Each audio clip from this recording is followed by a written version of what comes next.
भारत युवाओं का देश कहलाता है और आज उन्हीं युवाओं को उत्तर प्रदेश के मुख्यमंत्री योगी आदित्यनाथ ने संबोधित किया। कार्यक्रम था विकसित भारत युवा संसद महोत्सव 2025।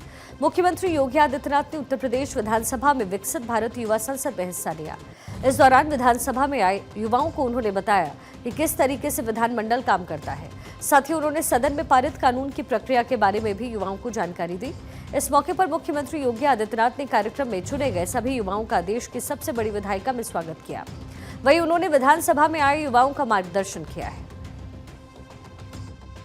हमने प्रधानमंत्री जी के उसी प्रेरणादायी नेतृत्व से प्रदेश के अंदर कार्य करना प्रारंभ किया और मैं धन्यवाद दूंगा माननीय अध्यक्ष विधानसभा को भी और माननीय सभापति विधान परिषद को।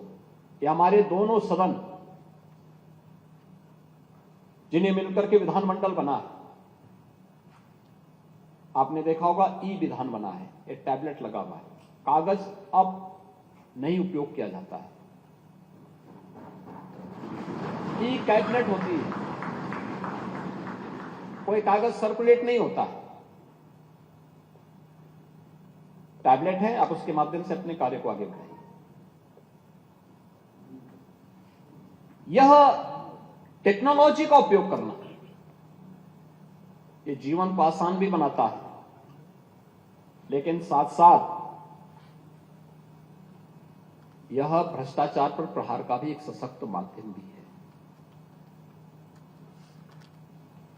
आप में से बहुत सारे लोग देखते होंगे, आज हम लोग राज्य और केंद्र की जुड़ी हुई 205 से अधिक सेवाओं को डीबीटी के माध्यम से लाभार्थी परक योजनाओं का लाभ उन लाभार्थियों तक पहुंचाते हैं। एक क्लिक से यहां से करोड़ों लोगों के खाते में पैसा चला जाता है। पहले होता क्या था, 300 रुपया महीना पेंशन मिल रहा है, 4 महीने में एक बार वो पेंशन जाती थी या 3 महीने में पेंशन जाती थी और उसमें भी उस विभाग का बाबू कट मांगता था, उस गरीब से भी कट मांगता था। लेकिन आज ऐसा नहीं, आज तो वेरिफिकेशन पहले से है, सब कुछ है और यहीं से क्लिक किया, उसके खाते में पैसा चला गया और उसको एक मैसेज कर दिया जाता है। प्रधानमंत्री आने वाले समय में भारत में युवाओं की भूमिका को लेकर के संकल्पित है। ऐसे में उत्तर प्रदेश में हुए इस कार्यक्रम का महत्व अपने में और बढ़ जाता है। 240 युवाओं ने इस कार्यक्रम में हिस्सा लिया। वहीं सीएम योगी ने अपने संबोधन में कहा कि संसदीय लोकतंत्र के 3 पिलर हैं, विधायिका, न्यायपालिका और कार्यपालिका, जिससे देश चलता है। विधानसभा में अलग अलग क्षेत्रों से चुने गए जनप्रतिनिधि अपनी बात रखते हैं। सभी के लिए नियम निर्धारित हैं। सीएम योगी ने युवाओं को ये भी बताया कि विधानसभा में जो नीति बनती है वही सरकार के पास जाती है, कार्यपालिका उसी के हिसाब से काम करती है। अगर कोई भी कानून का पालन नहीं करता है तो उसके लिए न्यायपालिका है। सीएम योगी ने युवाओं को जहां देश के तीनों पिलर्स की अहमियत के बारे में बताया तो उन्होंने ये भी बताया कि लेखपाल से लेकर के मुख्य सचिव तक हर कोई जानता है कि विकास के लिए वो लगा हुआ है। तीनों तंत्र एक दूसरे के पूरक हैं। आज यह देश की नंबर 2 की अर्थव्यवस्था बन चुकी है, 27.5 लाख करोड़ की है और सबसे बड़ी यानी सबसे अधिक ग्रोथ रेट के साथ बढ़ने वाली देश की अर्थव्यवस्था उत्तर प्रदेश आज के दिन पर बना है। जब तब हो पाया है जब एक टीम वर्क काम कर रही है, सभी लोग मिलकर के काम कर रहे हैं।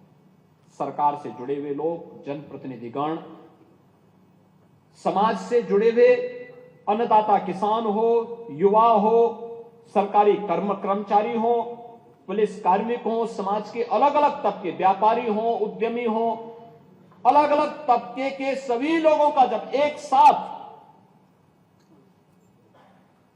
समन्वय होता है, सभी लोग एक दिशा में चलने प्रारंभ होते हैं, ये परिणाम सामने आता है। और इसमें मीडिया की भी भूमिका है। उन्होंने सकारात्मक लेखन भी शुरू किया, एकदम लिखना शुरू किया। हाँ, अच्छा, महाकुंभ की सफलता में मीडिया की बहुत अच्छी भूमिका। ये सभी चीजें जब एक साथ चलती है तब परिणाम सामने आते हैं और उस परिणाम के लिए ये दायित्व अपने अपने क्षेत्र में नेतृत्व के इस गुण को विकसित करने का दायित्व आपका भी है। आप भी इसके हिस्से हैं, इससे अलग नहीं हो सकते। और युवा संसद उसी भाव के साथ आगे बढ़ रही है।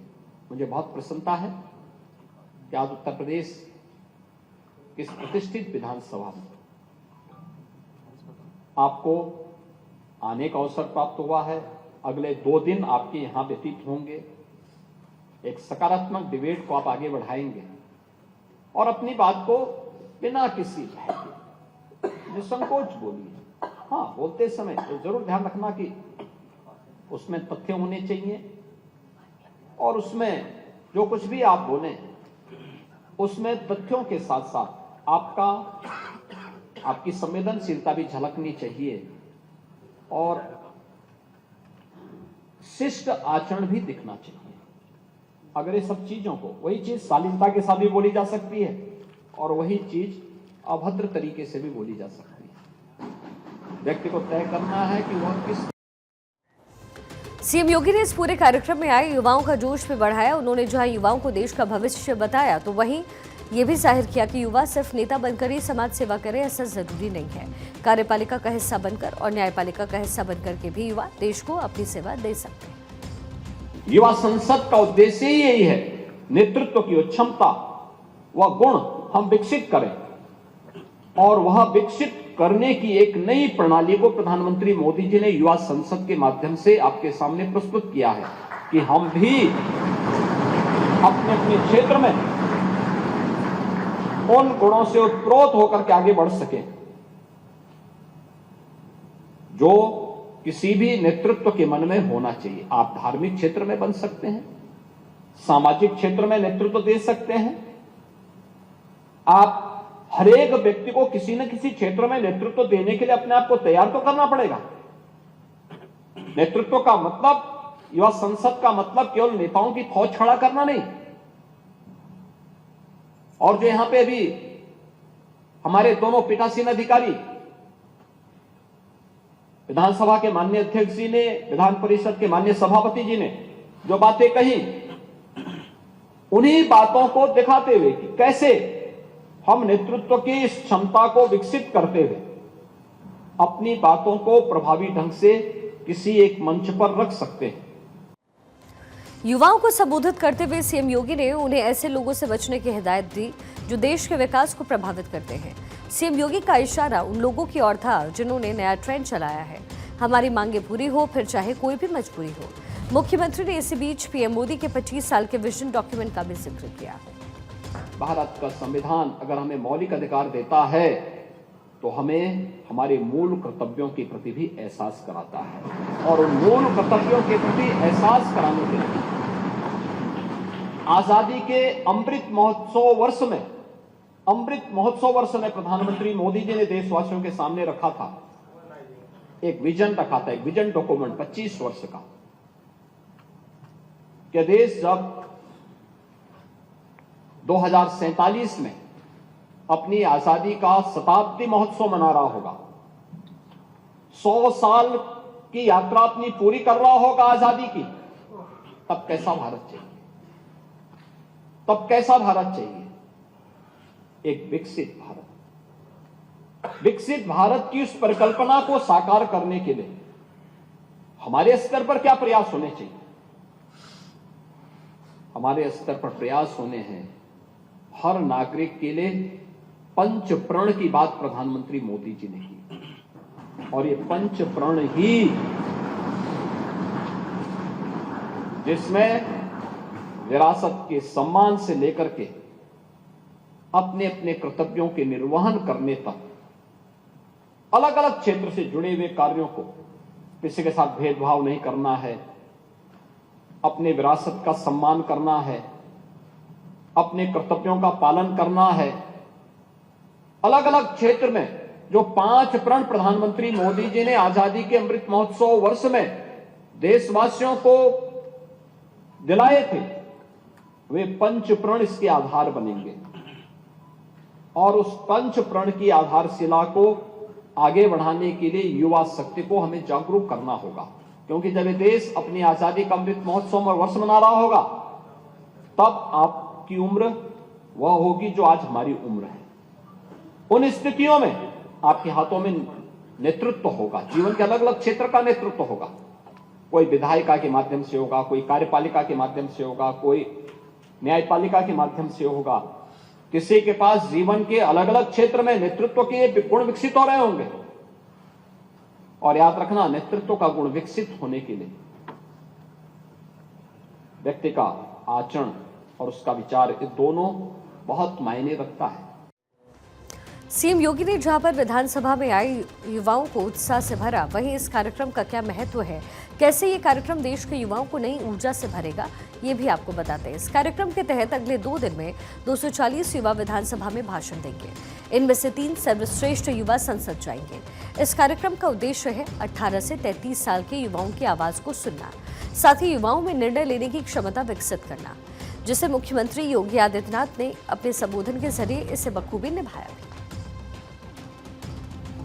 ऐसे जीवन के किसी भी क्षेत्र में अनंत संभावनाएं होती है अपनी बातों को रखने का, अपने कार्य क्षेत्र को आगे बढ़ाने का, और इसीलिए प्रधानमंत्री मोदी जी ने यह सुनिश्चित किया